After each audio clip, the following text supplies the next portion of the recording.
આ બધું ભજન ને ભક્તિ છે ને, આ બધું ગાદીએ માન છે સાહેબ.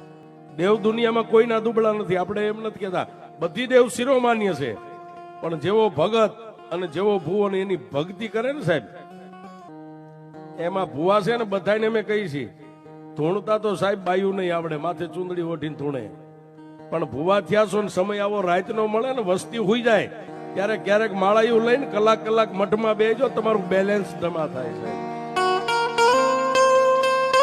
હા, ક્યારેક વસ્તીમાં વસ્તી બેન દીકરીઓ કોઈ મહેમાન ગતિએ જાય, હગાવાલામાં લગ્ન પ્રસંગમાં કોઈનો મેલી જગ્યામાં પગ પડે, ઘરે આવીને ધૂણવા માંડે, તો વસ્તી છે ને ઉપાડીને લાવીને ભુવાના ખોળે નાખે કે ભુવા અમારી દીકરીને મારા ઘરની પત્ની ધૂણે છે અને કઈક કરી દે. પણ સાહેબ તમારું બેલેન્સ હોય ને તો ચાંદલો કરો ને કારણ ભાગી જાય. પણ નીલ ખાતું એનું કામ નથી હો.